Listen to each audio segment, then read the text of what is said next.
Oi, gente, tudo bem? Hoje a gente está aqui com o Dauler Santos. Para mim é uma felicidade muito grande receber o Dauler nas nossas conversas aqui da Diva, da Diversidade Agora, porque eu tive o prazer de trabalhar com o Dauler durante muito tempo e ele é uma pessoa bastante interessante, com uma história de vida muito bacana, vai compartilhar aqui com a gente. E eu queria contar um pouquinho sobre o Dauler antes da gente conversar com ele. O Dauler ele tem 43 anos, ele é casado há 19, tem dois filhos, o Gabriel, de 14, e a Ana Elisa, de 11. Ele é graduado em computação, pós-graduado em gestão de projetos, processos e negócios e tem MBA em gestão de negócios.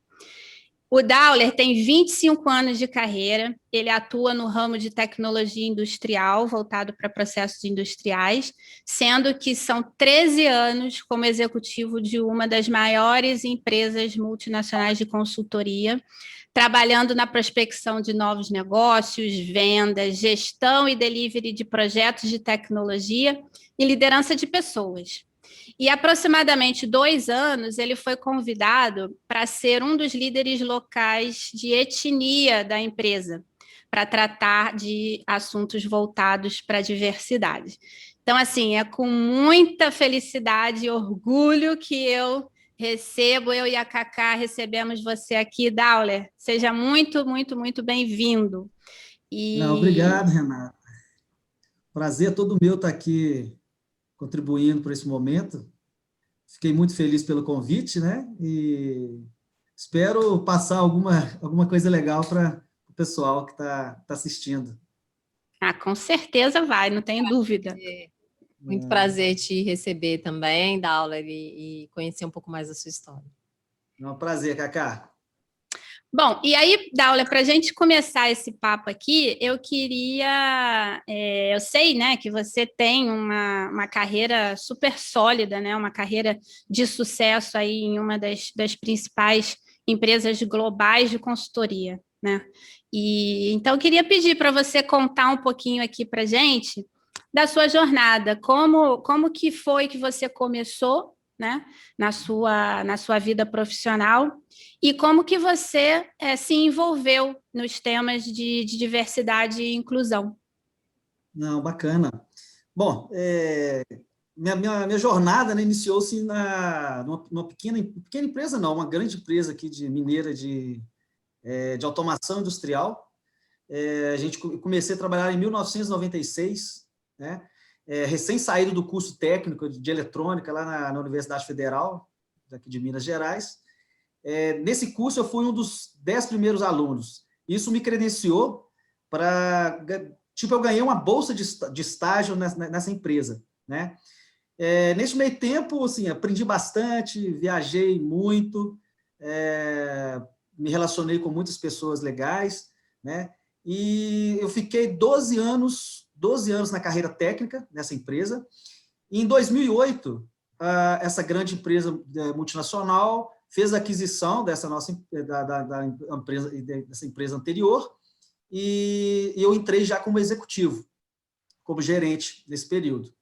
Então, assim, foi um novo desafio para mim, porque entrei numa empresa grande, uma empresa com vários processos diferentes, então eu tive que ambientar, aprender novamente como a empresa funcionava, e dessa forma, com o tempo, eu consegui adquirir o conhecimento, tudo aquilo que precisava, que eu precisava conhecer para entregar um bom projeto, para lidar com as pessoas.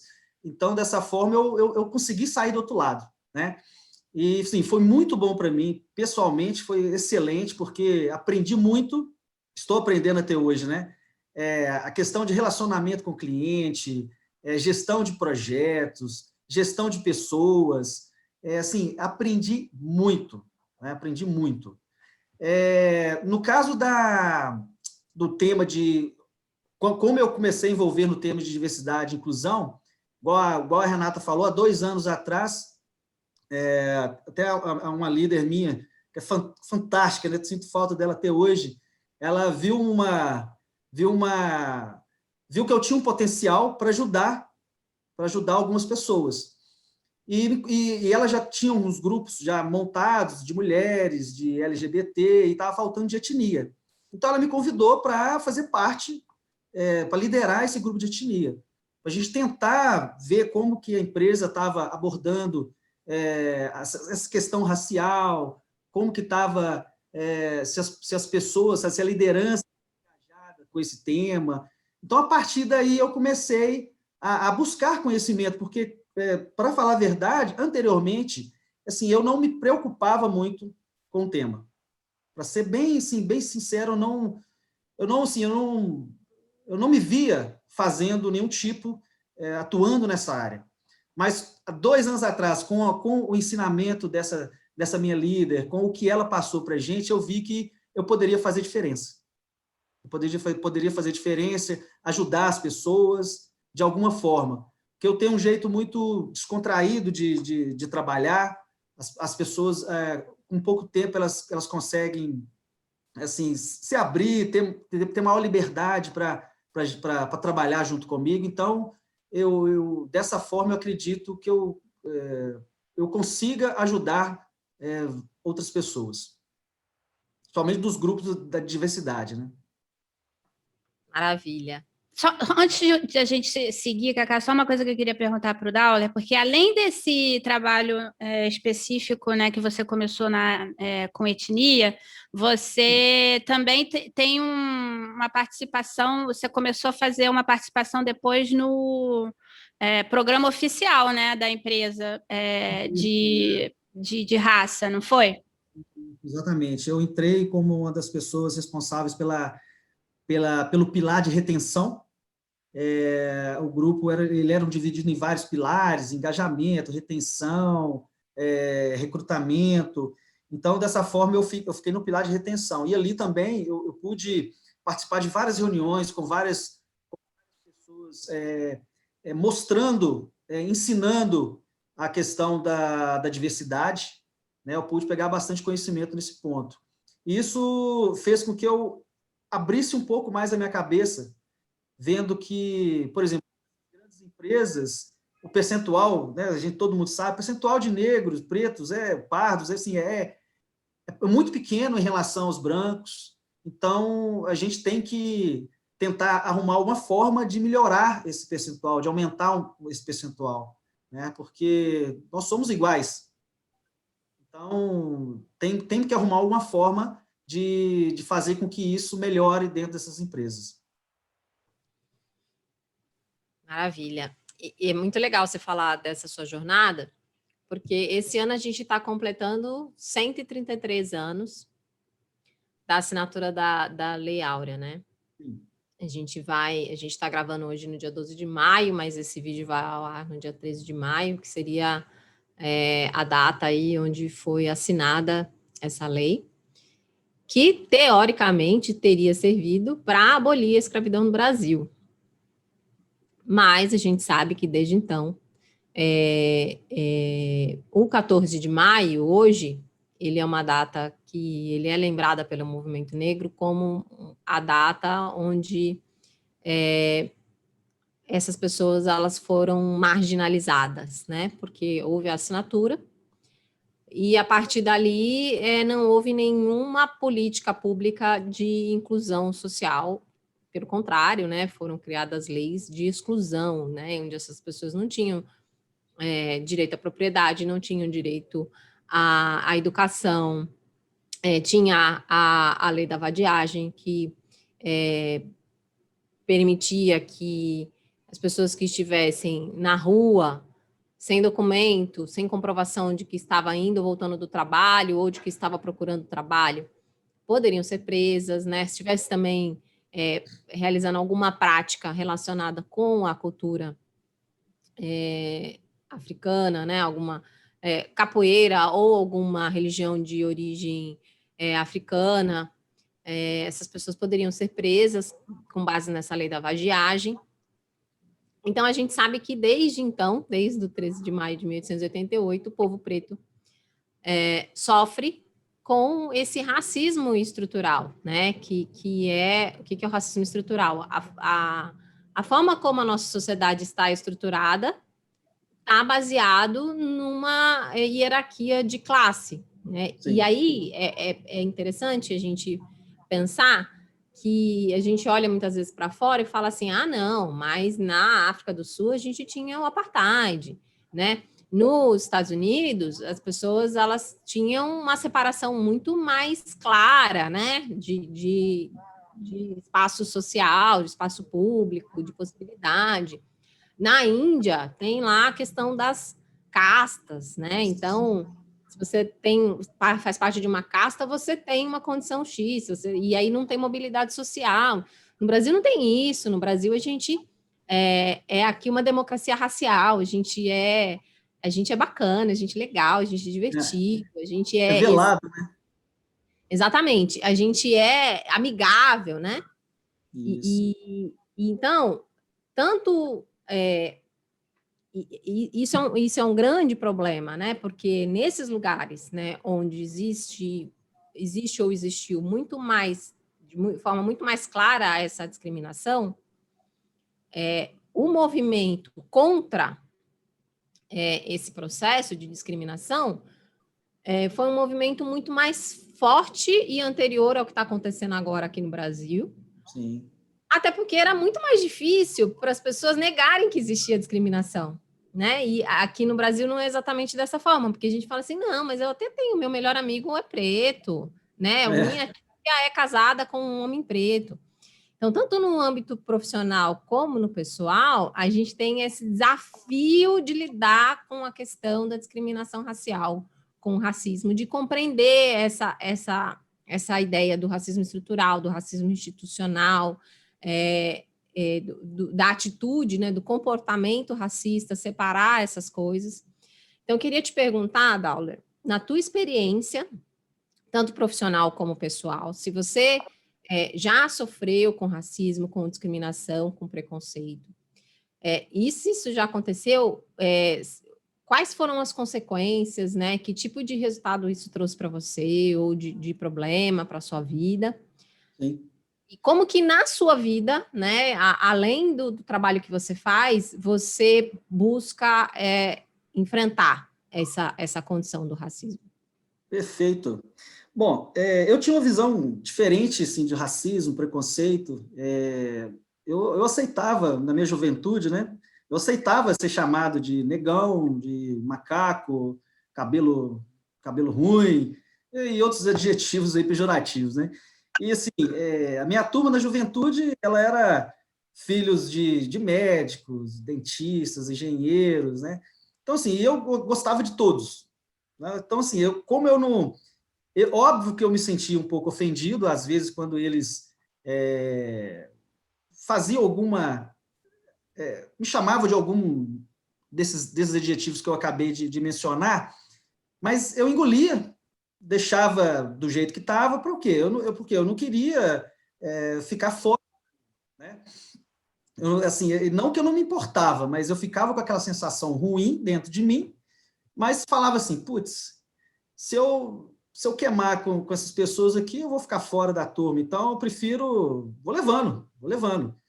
E querendo ou não, isso serviu como incentivo para mim. De alguma forma, serviu como incentivo. Porque dentro de mim mesmo eu falava assim, gente, beleza, hoje estão me colocando para baixo, mas eu vou chegar um dia e vou estar lá em cima. Eu vou conseguir alcançar meus objetivos, né? Então, assim, sofri sim vários questão de racismo, preconceito, mas eu encarava de uma maneira diferente. Eu sempre utilizava aquela ofensa para que eu me tornasse um pouco mais forte. É como se eu tivesse recebendo aquilo, me blindando e fazendo com que eu criasse forças para conseguir algo na minha vida, para lá na frente eu mostrar que não é assim que funciona. Preto também tem vez. Preto também pode fazer o que quiser, né? Então, assim, é engraçado, assim, eu vou ter que comentar um caso que aconteceu comigo. Eu tinha já estava trabalhando, né? Foi o primeiro carro que eu comprei, um carro popular.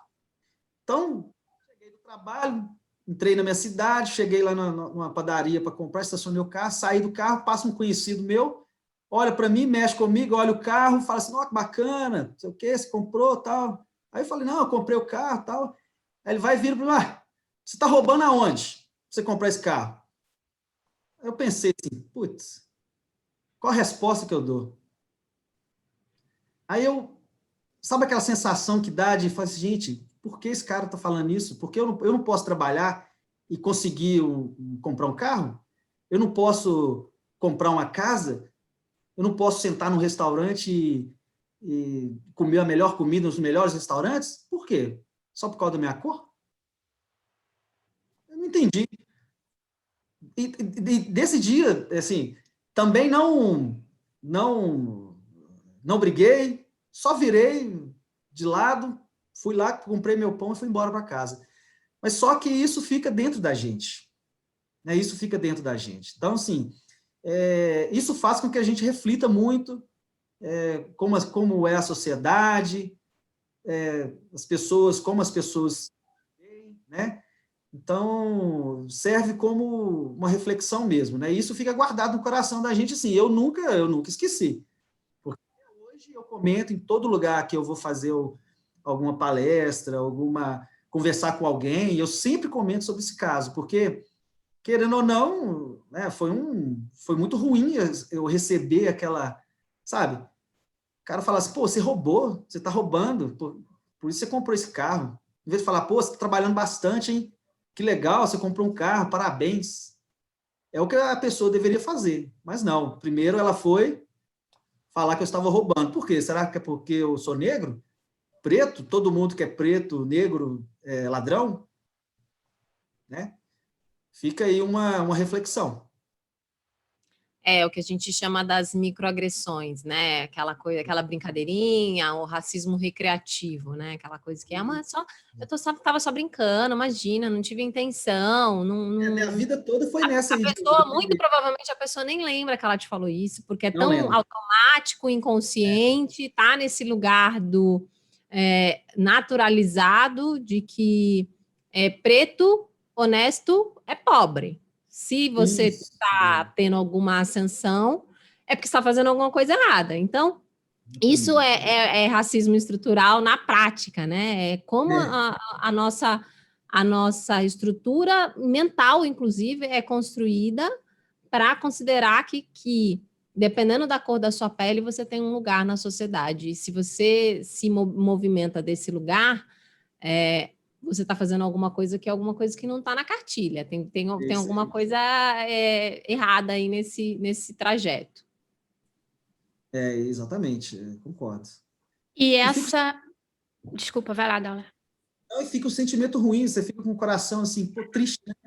Porque é muito ruim você receber esse tipo de retorno, né? E essa consequência, né, a gente vê também sendo representada no mundo corporativo, né? Porque se a gente for olhar como que a sociedade brasileira ela se divide, né, em termos de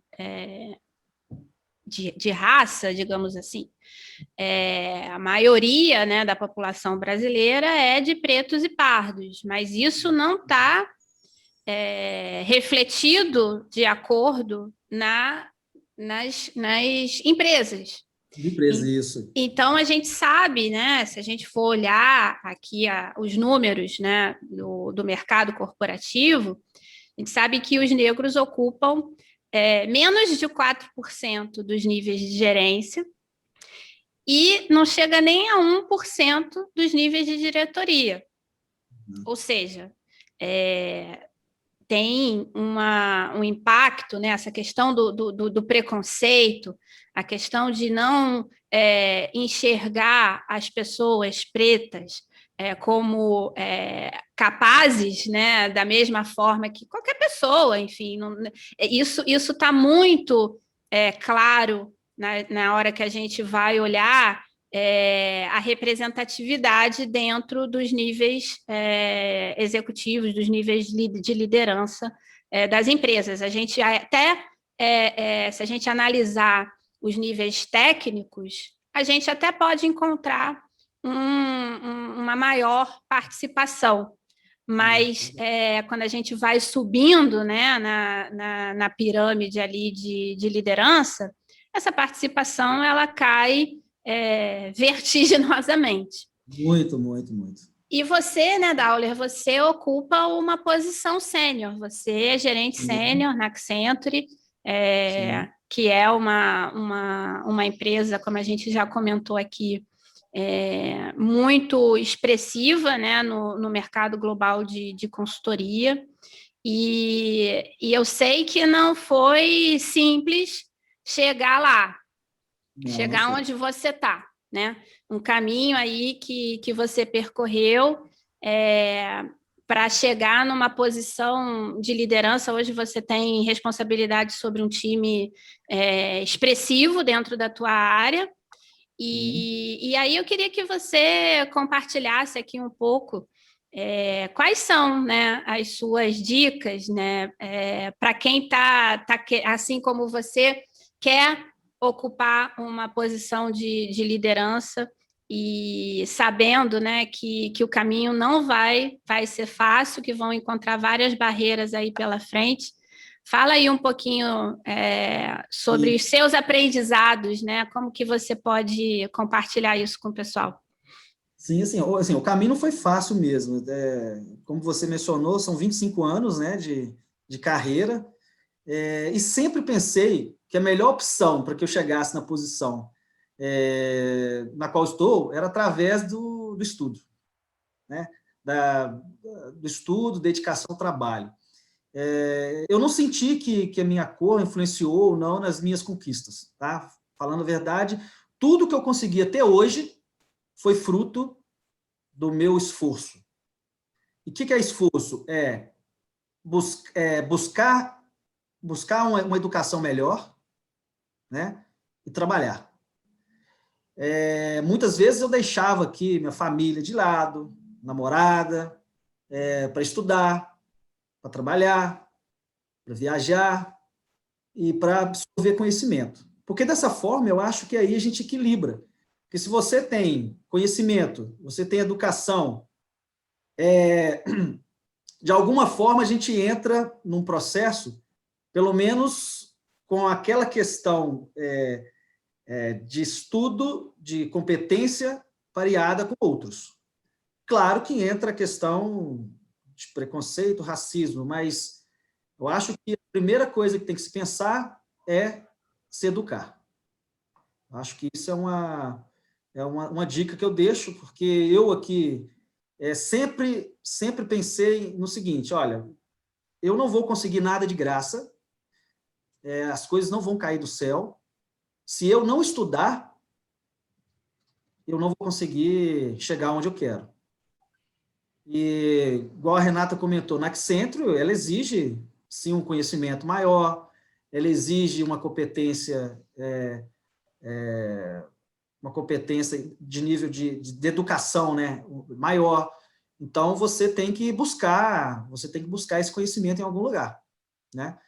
Mesmo eu saindo de uma família pobre, eu sempre batalhei, por exemplo, quando eu fui fazer o meu curso técnico, eu tentei uma escola federal, estudei, consegui passar no vestibular, estudei de graça, excelente.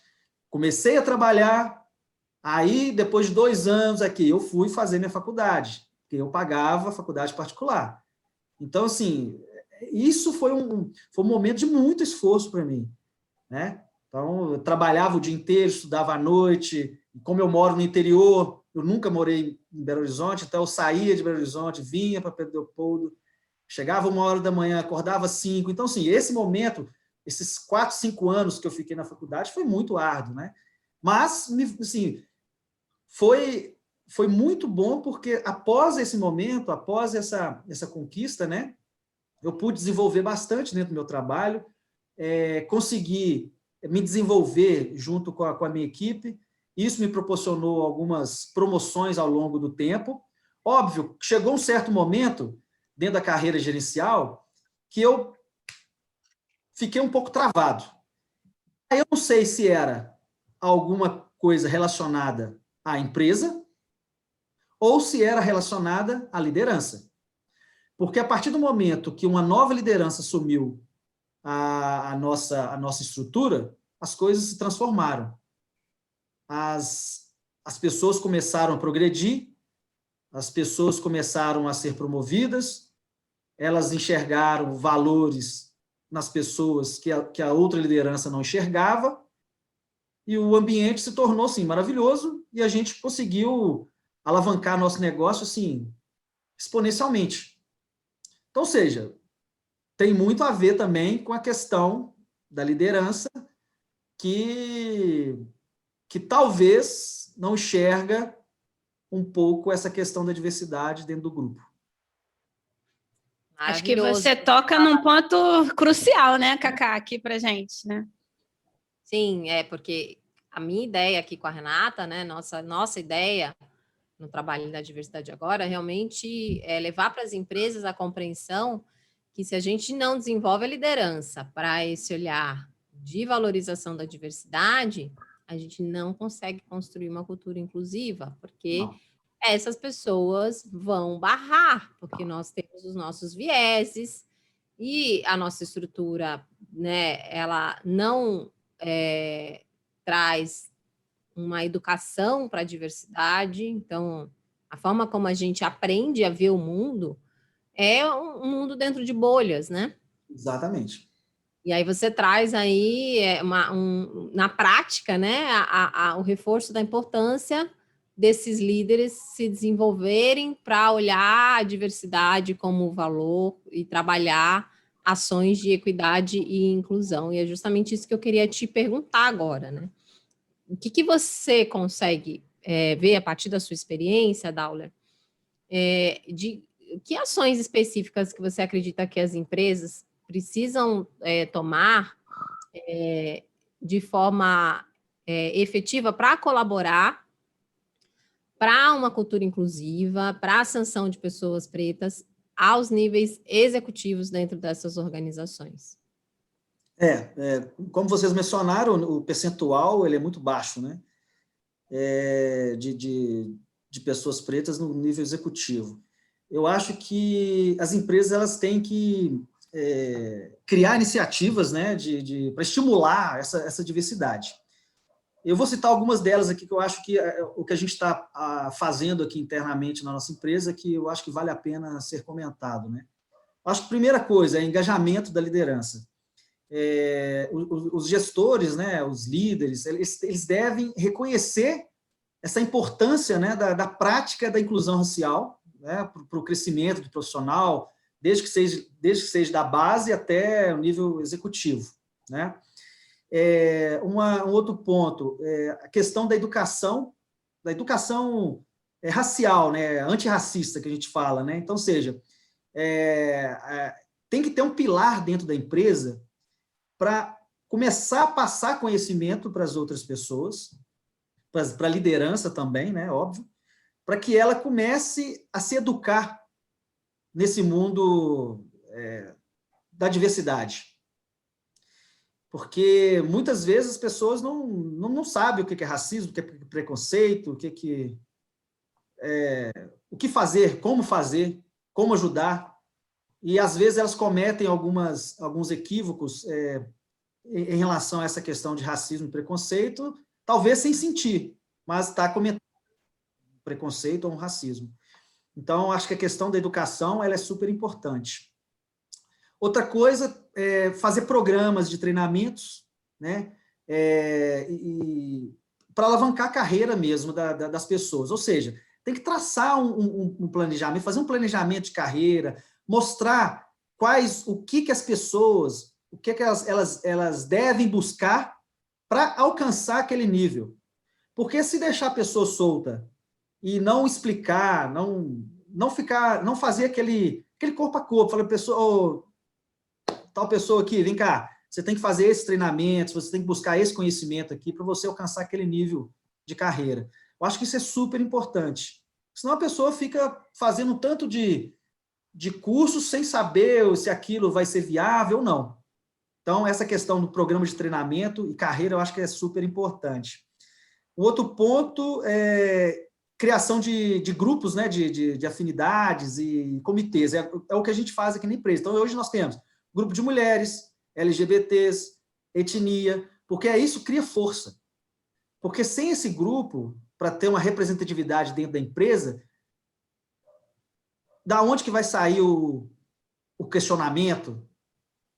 Quem vai buscar alguma informação? Quem vai bater de frente lá com a liderança? O porquê que o percentual de etnia do nível executivo está, sei lá, 1% em relação ao mundo de pessoas que tem empresa?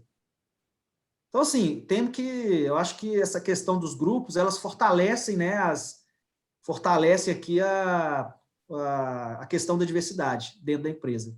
Tá? Então, assim, eu acho que são esses pontos que eu enxergo que a empresa deve fazer. Maravilha, já tem várias dicas aí importantíssimas, e essa última, então, é essencial, né? Porque o empoderamento ele se dá de forma coletiva, né? A gente precisa se empoderar individualmente para a gente ser esse agente de transformação. Mas para a gente enfrentar o sistema, a gente precisa do empoderamento coletivo, né? O grupo é muito mais forte, e juntos, unidos, é muito mais forte para lidar com questões sistêmicas. Muito bom, maravilhoso. Exatamente. Bom, Dauler, infelizmente a gente vai caminhando aqui para o nosso encerramento, né? Uma conversa tão rica aqui de aprendizados, né? De uma inspiração. Eu tenho certeza que você está inspirando várias pessoas com com os seus ensinamentos e com a sua experiência, mas a gente, né, precisa chegar a uma conclusão aqui, e aí, para fazer isso, eu queria pedir, né, para você deixar uma mensagem final, né, para as pessoas que estão te vendo, te ouvindo aqui, e falar o que você gostaria, né, de ver no mundo, no futuro, né, dentro dessa sua mensagem aí final. Não, bacana. Não, tem muita coisa que eu gostaria, né? Mas, primeiramente, sim, gostaria que todas as pessoas tivessem os mesmos direitos, né? Para correr atrás dos seus sonhos. Independente da cor, da raça, religião, sem ser atropelado aí pela ignorância, né, da sociedade, né? Eu acho que é uma ignorância o que as pessoas cometem nos dias atuais. Que possamos ter aqui os mesmos direitos de frequentar qualquer lugar, né? Sem ser incomodado, sem olhares tortos, sem as pessoas ficarem cochichando, olha que cara ali. Então, acho que isso aí é super importante. Que possamos ter o direito de ser o que quiser na vida, sem sofrer preconceitos, né? Eu acho, em relação à empresa, que tenhamos pessoas, líderes, né, de fato, tanto de pequenas empresas ou grandes empresas, que se preocupem com o outro, né? Se preocupem com a outra pessoa. Claro que você tem o lado do negócio, você tem que dar conta, mas também você tem que buscar o equilíbrio entre as partes, né? Entre as partes.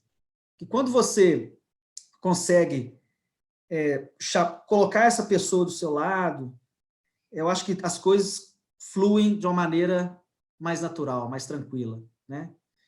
E eu acho também que a gente tem que buscar a felicidade em pequenas coisas, não somente em ter coisas, em ser, né? Porque muitas vezes hoje as pessoas buscam ter muito, mas você vê uma pandemia dessa que está aqui, adianta você ter dinheiro?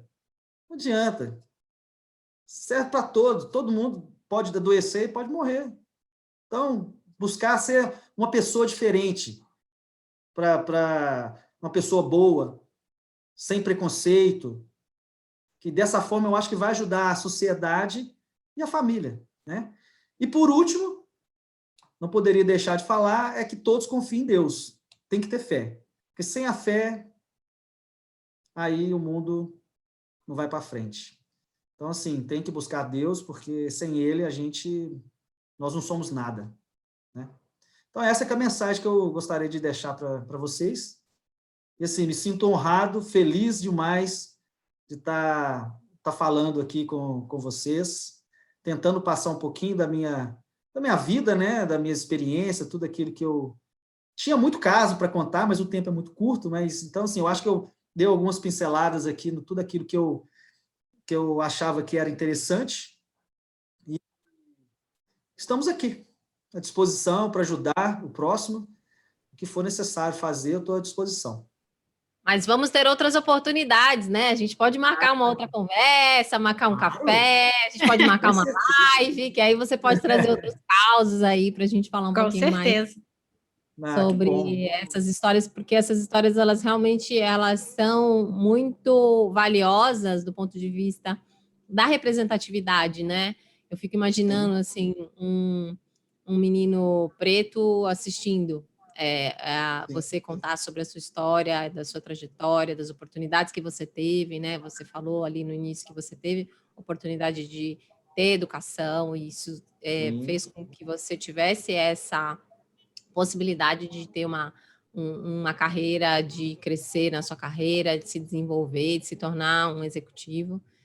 Então, eu agradeço muito a sua abertura, a sua disponibilidade para você compartilhar com a gente um pouco dessa história e compartilhar com o mundo, né? A gente vai deixar aí essa sementinha plantada na nossa rede, né? Muito bom.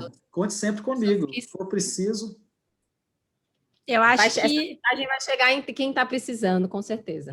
Com certeza. Seja nas pessoas que vão se inspirar, né, na sua história, que estão buscando aí talvez uma carreira mais ou menos na mesma área, né, Daula? A gente sabe que essa área de tecnologia hoje é a aspiração aí para muita gente, né?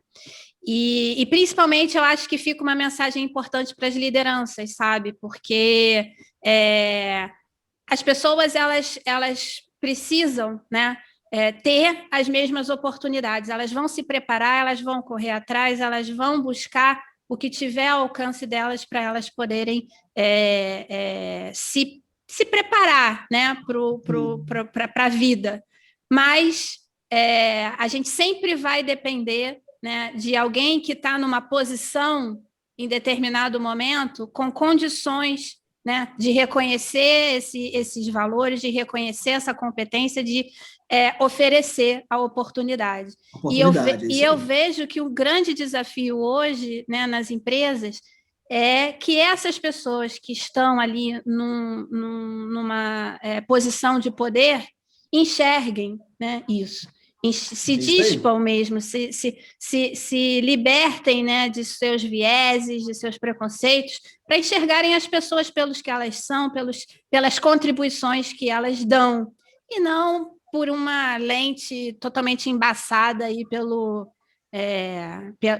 preconceito. Então, assim, eu acho que você trouxe muita informação, como a Cacá falou, muito valiosa aqui para a gente, para o nosso público. Eu só tenho a agradecer, né? Você sabe da admiração que eu tenho por você, do quanto que a gente troca, né, Dauler, de experiência aí ao longo desses últimos anos, e deixar um grande abraço aí, desejar mais sucesso ainda. Tenho certeza que a sua caminhada vai continuar nessa trilha aí de grandes conquistas e grandes realizações, porque você merece. Obrigado. Eu fico muito feliz de ouvir você falar assim, viu, Renata? Porque muito das minhas realizações, daquilo que eu aprendi, estou aprendendo até hoje, vem muito desse seu incentivo, né? Tudo aquilo que você passou para a gente, né? Então, assim, eu que tenho que agradecer você por tudo, né, que você fez no tempo que você ficou conosco, né? Então, eu que agradeço aqui. A gente aprendeu junto. Foi todo mundo ali no mesmo Exatamente. desafio. Exatamente, muito bom. Agora Agora vocês estão entendendo quem que era a líder que o Dauler estava falando, né? Uma líder aí e tal. Então, eu vou encerrar esse nosso ponto. Eles vão continuar aqui se lambendo. Vamos para essa rasgação de seda, né? Então, a gente volta na semana que vem com mais histórias inspiradoras. E, bom, comentem aí, curtam, se inscrevam no canal, porque a gente vai estar sempre por aqui trazendo histórias como essa do Dauler e de outras pessoas que mostram que é possível ser humano e estar presente no mercado corporativo, né? Isso aí. Obrigada mais uma vez, Dauler. Pessoal. Eu que agradeço, Cacá. Obrigada, gente. Obrigada, Dauler. Um beijão. Outro, tchau, tchau.